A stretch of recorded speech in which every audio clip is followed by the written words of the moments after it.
अब तो देश को नेपाल बनाने की जरूरत है, जहां मिले जूते उठालो और आगे आगे दौड़ालो।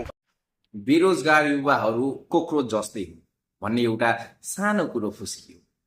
त्यो कुराले इन्स्टाग्राममा एउटा CJP नामक अकाउन्ट बन्यो, जसमा मिलियन्स अफ फलोअर पुग्यो 2-4 दिनभित्रैमा। त्यसलाई सरकारले हल्का रूपमा लियो। यो त इन्स्टाग्रामको ट्रेन्ड मात्रै हो भन्ने तरिकाले हेर्यो। तर अहिले आएर लाखौंको युवामा दिल्ली घेरिरहेका छन् युवाहरूले।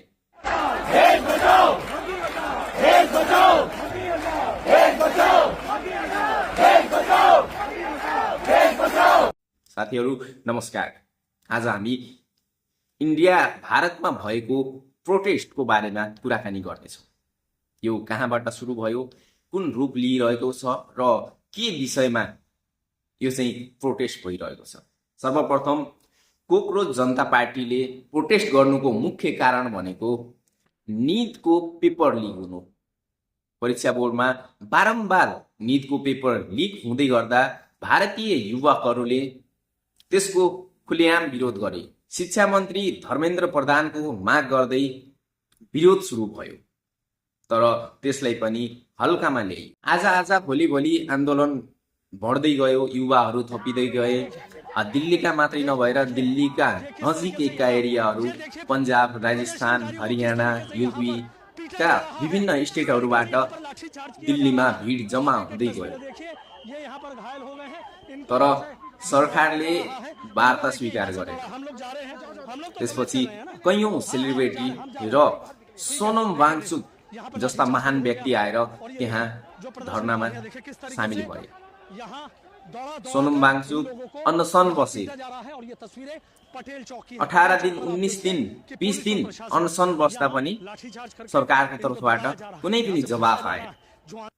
आप कौन सा ड्रेस में, आप कौन है? अनि 21वां दिन 81 सिभिल ड्रेसमा केही पुलिसकर्मीहरू आएर सेता पर्दाहरू लगाएर 30 सेकेन्ड भित्र उनलाई उठाएर त्यो भिडबाट यसरी प्लानिङ गरियो।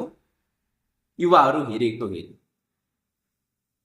र 81 लगेर जबरजस्ती हस्पिटलमा एडमिसन गराएर उनलाई ग्लुकोज पानी खिलाए। अहिले उनको पनि रिहाईको माग चलिरहेको छ, चर्काचर्की भइरहेको छ। तर सरकार वार्तामा अझै पनि आएको छैन।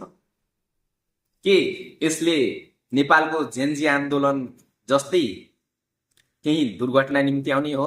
अब तो देश को नेपाल बनाने की जरूरत है, जहां मिले जूते उठालो और आगे आगे दौड़ालो। कि सरकार वार्तामा आउला हेर्न भने बाँकी नै छ। चेन्नईका CM विजय थालापति पनि हिजो जन्तर मन्त्र इन्ट्री गरेका छन्।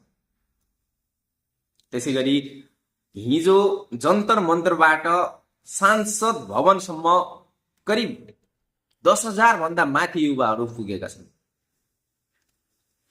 तर सरकार वार्तामा आउनुको साटो युवाहरूमाथि लाठीचार्ज गरिरहेको छ र हामीले बुझे अनुसार माथिबाट सिधै आदेश आएको छ कि युवाहरूको टाउकोमा लाठीचार्ज गर्ने भन्ने।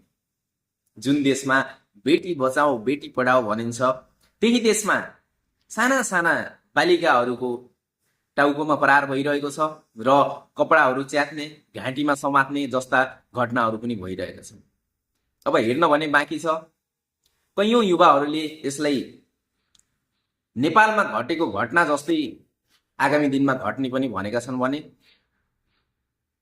कैयौं युवाहरूले अझै पनि शान्तिपूर्ण तरिकाले जाने भन्ने चर्काचर्की चलिरहेको छ।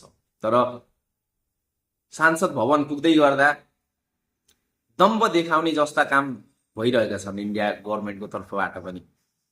त्यहाँ सैनिकलाई एकदमै बन्दुक रेडी पारेर निशाना लगाएर बसेको पनि देख्न सकियो। बाँकी तपाईले के लाग्छ कि सेकेन्ड नेपाल बन्ला त भारत? अब तो देश को नेपाल बनाने की जरूरत है, जहां मिले जूते उठालो और आगे आगे दौड़ालो। अथवा यही शासन चलिरहला? आफ्नो विचार कमेन्टमा गर्नुहोला। धन्यवाद।